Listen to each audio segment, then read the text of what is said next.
day I was walking back from feeding animals, and I walked through a pasture of grazing sheep. Now, I automatically took a nose count, and I found that there was a lamb missing. Well, knowing that a missing lamb usually means trouble, I went off looking for him. Sure enough, I found him. His foot was caught in a barbed wire fence, and there he lay, spent and bleeding from the struggle to disentangle himself. Now, ordinarily, this lamb was a shy, retreating little creature, not allowing me close, usually. But this day, because of his situation, he let me come up to him, and he lay there docilely while I got his foot out of the fence, and I cleaned out the wound, and I applied antiseptic. He even seemed to be enjoying the attention. I had to give him a little nudge to get him going on his way up the hill to join the rest of the sheep.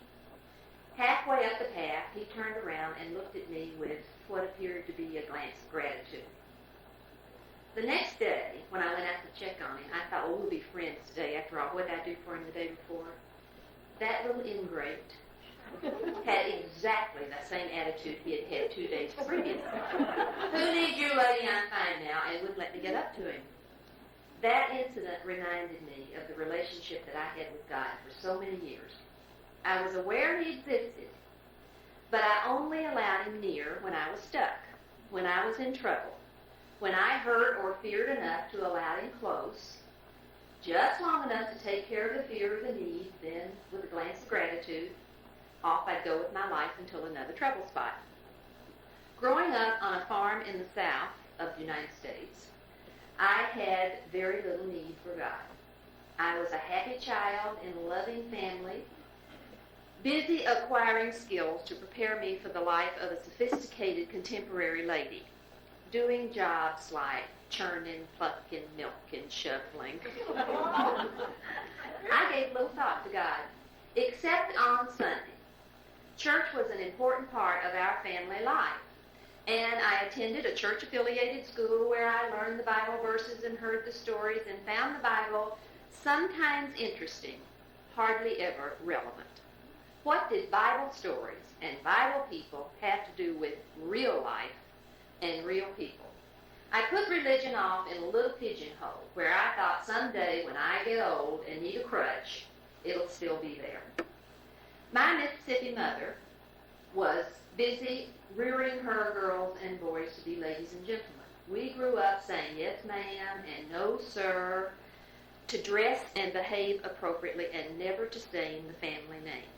I can remember climbing to the top of a tree one day, fulfilling my dream to be a tomboy, surprised by my mother at the foot of the tree as she gazed up at me and exclaimed with an expression of such chagrin and frustration, "Lynn, darling, when am I ever going to make you a magnolia?" You know, I wondered if you all in Canada would relate to that. You know what she meant, don't you? Well, as I was coming up here, I thought, wonder if they know what a magnolia tree is in Canada. And I started trying to think of something local that I could use as an illustration. The only thing I could come up with was a maple tree, and I thought, they're going to see toothless hockey players if I say maple. Not exactly what my mother had in mind. How many of you all grew up being taught you don't go out of the house with holes or pins in your underwear? Even in Canada, right? What might happen? You might be in an accident. I used to have a recurring nightmare.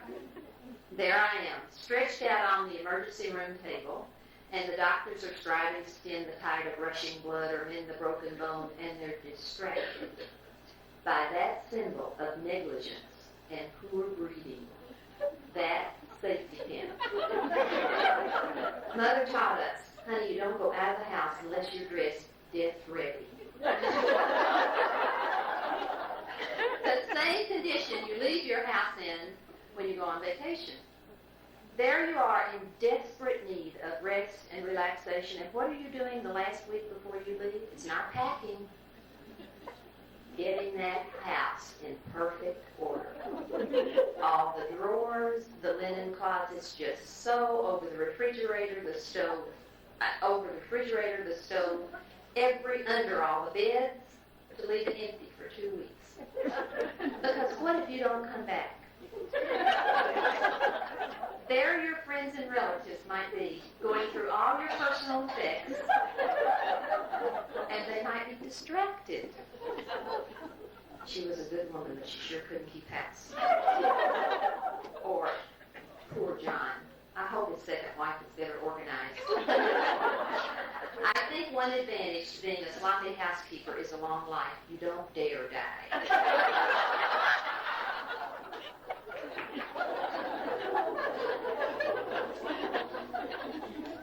After college, I had the golden opportunity of spending a year in Paris, France. Now, have you heard that song, How You Gonna Keep Her Down on the Farm After She's Been Married? Well, that was this kid. I came back, decided no more farm life for me. I am headed for the big city career, and my ideal man will have no inclination for rural living. Sure enough, I found the man of my dreams. Handsome, young, ambitious, junior corporate executive. You know, three-piece suit, white collar, striped tie. With no indication whatsoever he would be happy with anything but city streets and sidewalks. Confident that there was no chicken plucking in my future, I took on eagerly the project of perfect marriage and happily ever after. Well, it didn't take me long to realize that this project was going to take a lot of hard work, a lot of determination and commitment in order to be successful. There was a lot of adjusting to be done. And I had to do all the adjusting. John didn't have to do any adjusting. I was a cinch to live with. I'm not the one who leaves my jockey shorts around the outside of the laundry hamper because I use it as a backboard. Nor am I the one that leaves my whiskers from one end of the sink, lavatory, to the other. Nor am I the one that leaves the toilet seat up to the next middle of the night victim. Isn't it amazing how you all can relate to that? You know, I think husbands are all alike. They just have different faces so we can tell them apart.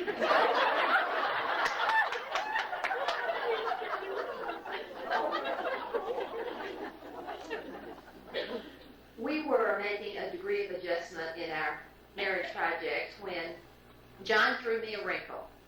He decided to leave the large corporation for which he was working and take a job with a smaller corporation and move us all the way up to Connecticut. And after a great deal of thought, I decided to go along with him. Within a year, he admitted he really wasn't happy with corporate life and wanted to start his own business, which we did. Hot on the heels of that, my ever-loving husband began realizing another dream he had been carrying around unbeknownst to me. Would you believe underneath that smooth-shaven, white-collared skin lurked the heart of a farmer? I thought he had been rebuilding the stone walls around our house in Connecticut because they enhanced the colonial attitude of the place.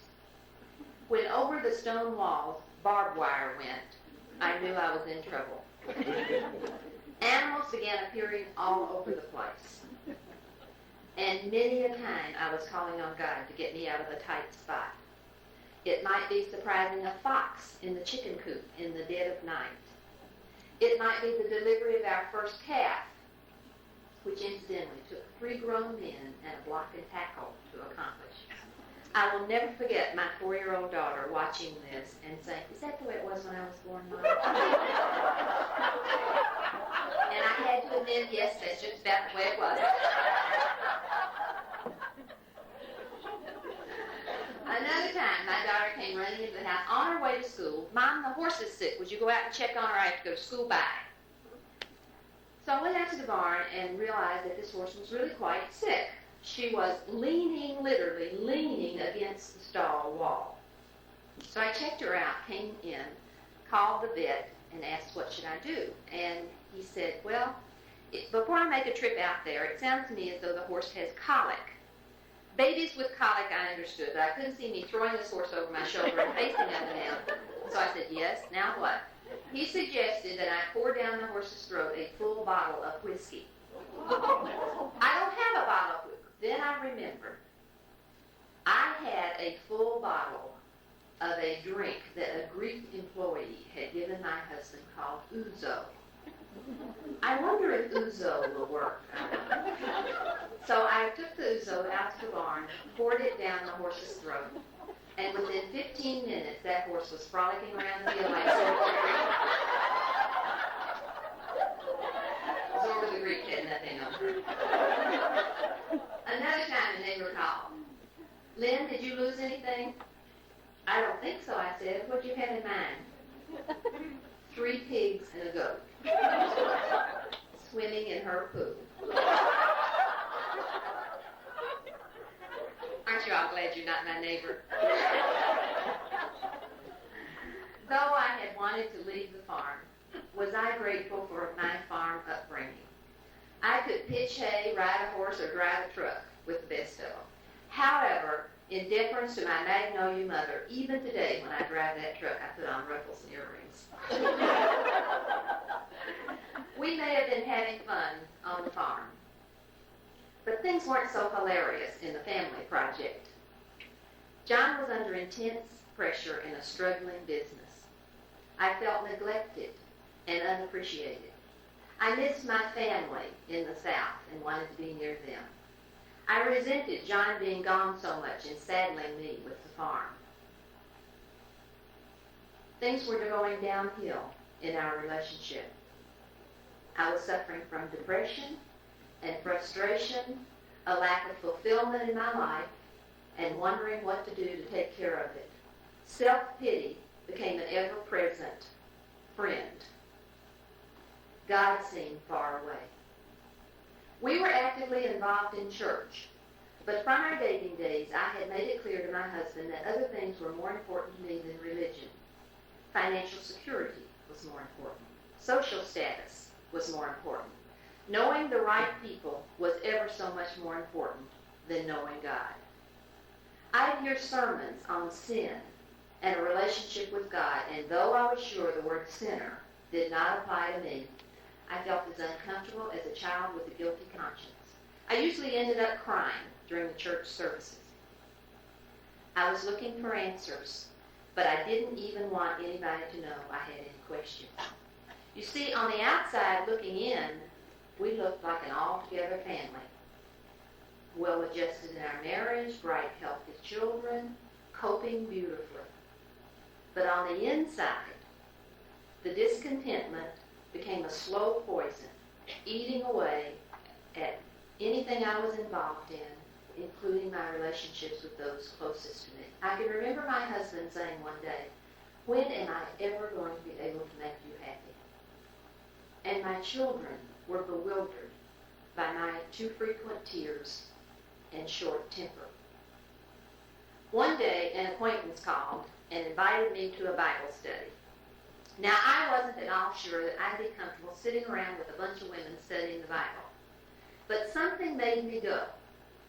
The topic under discussion was women of the Bible. And I was fascinated on that very first day to find out that a Bible person and I shared a common situation. The woman we were studying was Hannah. Hannah was barren in a society where a man's children were his wealth and status. Hannah was tortured by the sight of relatives' children. She cried out to God, and God gave her a child. And I was reminded of the years and years that my husband and I had struggled with the frustration of infertility. Fascinated, I stayed in the class. And over the next months, we studied Sarah, whose husband Abraham packed her up, moved her away from home, family, friends, city that she knew and loved and understood, and had her set up housekeeping among a people and a language and a culture that she didn't understand, in a tent on the farm.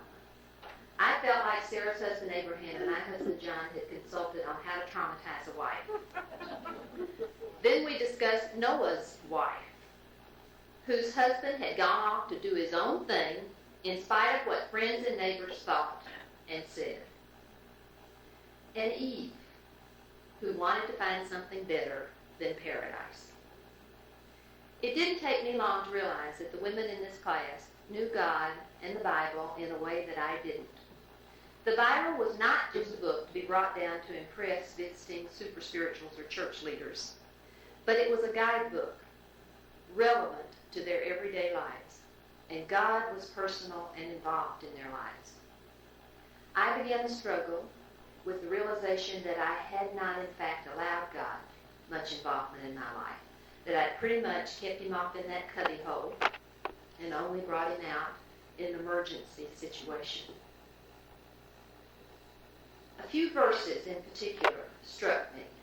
Romans 3:23 told me, all have sinned, and the punishment for sin is separation from God. Now, ladies, I have to tell you that I really didn't like the word sin. I found it to be a word that was irrelevant, old-fashioned.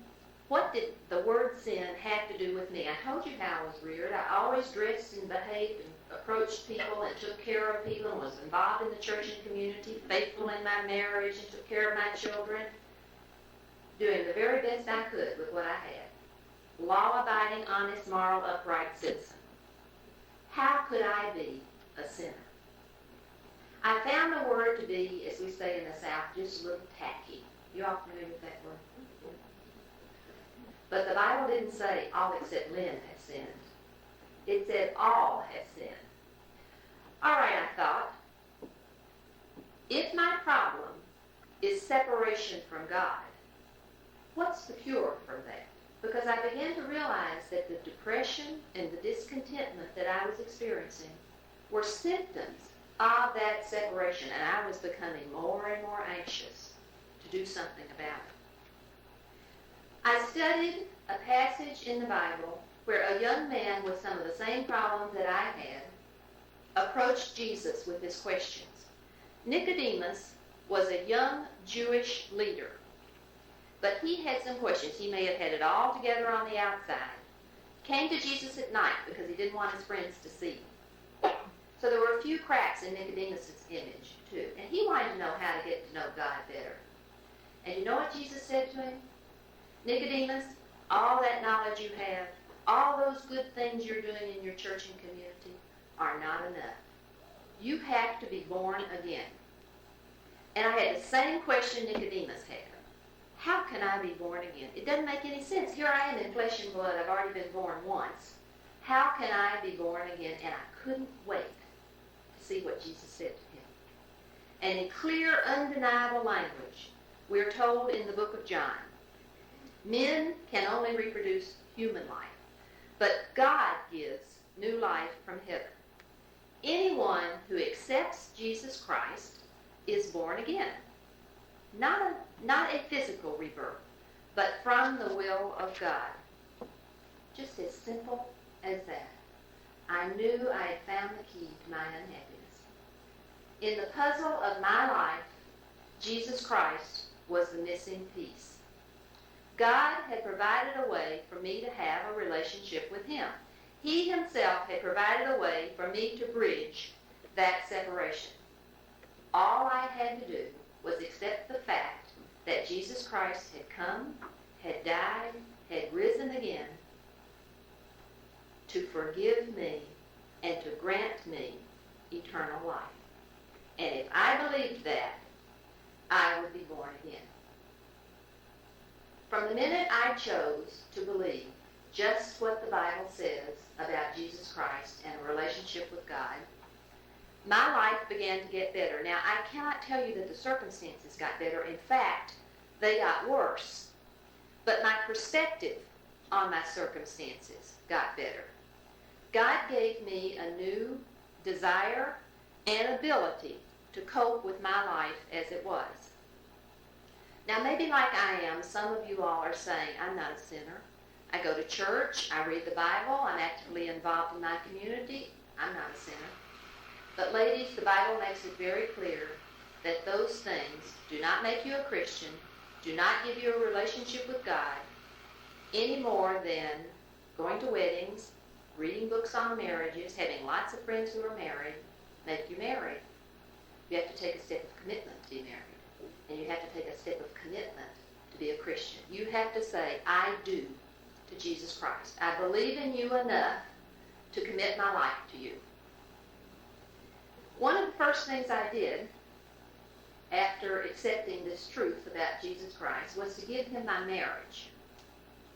Now, my attitude was, Lord, I want to have a better marriage, so change John. And as I pointed out to God all the things in my husband that needed to change, this, and this guy, invariably, that finger would point it back at me. And God would show me all the things in myself that weren't so terrific and needed to change. I began to see that one of my husband's biggest problems was his wife. My critical attitude was destroying my marriage and taking a terrible toll on my husband and children. There were days when I didn't even like my husband, much less love him. I would be so focused on the things that I thought were wrong about him. And God would say, there's that critical attitude again. And I would have to beg for forgiveness and beg God to love my husband through me because I wasn't able to do it. Gradually, and as I was willing, my attitude began to change until one day a real miracle happened. My prayer, which had been, change John, Lord, became, Lord, help me to accept and support my husband the way you made him. Help me to appreciate him the way he is. And that was the prayer God was waiting for. He set about instantly, in a way both miraculous and humorous, answering that prayer. The word appreciate has become a cherished word in my vocabulary because I saw God use it to cement a healing in my marriage. And this is the way it worked. I began encountering the word appreciate in reference to my husband over and over again from other people. Somebody would call me on the telephone and he might say, by the way, John sent me a really nice letter of encouragement. Would you tell him how much I appreciated the time he took to do it?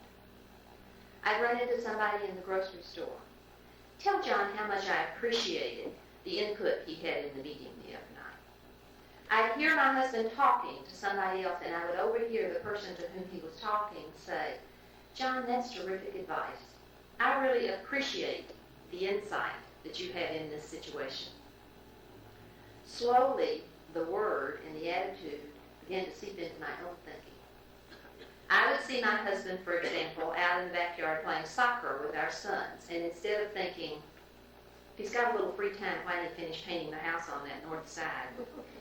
I would think, I really appreciate the time and the skills that he's giving to our boys.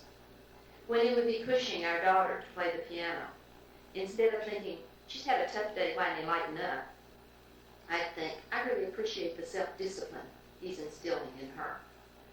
And when finally, at the end of a long, weary day, I would sit down, take my shoes off, put my feet up, my ever-energized husband would then decide to paint the other side of the house and need me to help. Instead of thinking, you inconsiderate boob, I would think, I really appreciate the fact that at the end of a long day for him, he wants to get this finished for me.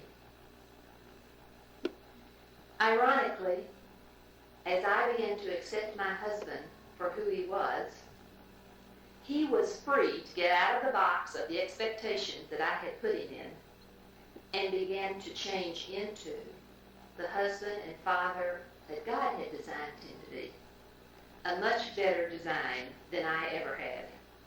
Now, I have to tell you that there are days when I am tempted to still revert to my husband remodeling days. But I try to remind myself that it's my responsibility to make my husband happy. It's God's responsibility to change him. I look back over the years and recall some very hard times we have faced. Business, a struggling business, and the pressures pertaining to that. Troubled marriage that I told you about. Personal confrontation with cancer. Having to go back to work and adjusting to all the pressures that come along with that, with children at home. And I know that there are going to be more hard times. That's just life. That's the way it is. But as I've told you, it's the hard times, the emergency spots, the pressure times in our lives that God allows so that we will look to Him for support, so that we'll depend on Him. But isn't our inclination to say, look, God, if you love me, take this away from me. I don't want to go through this. I don't want to face death of a loved one, or personal illness, or marriage problems, or divorce, or rebellious children, or a strange relationship. Just remove it from me if you love me. But that's not the way God always answers our prayers. He doesn't always remove the circumstances. But what he does do is promise he will be with us in the circumstances. He will give us wisdom and strength to handle any situation with him helping us. And he will work them all to our good. Last month, as I stood on the sidewalk watching our business burn and saw the flames lick at years and years, results of years and years of effort, I thanked God that nothing on this earth mattered to me as much as my relationship with him. It could all burn up, but I still knew Jesus Christ and knew all those promises that I just gave you. And I am excited to see what he's going to be doing in future months about that specific circumstance. He is giving us wisdom and strength to handle it. He is He is in it with us, and we see him every day working it to our good. As crazy as it sounds, I thank God for the hard things that have been in my life, because without those hard things, I might never have come to know Jesus Christ. People ask me, why do you speak for Christian Women's Club? I speak for Christian Women's Club because Jesus Christ has made a huge difference in my life. And he can make a huge difference in yours. God has a gift for you. And all you have to do is take it. Will you pray with me?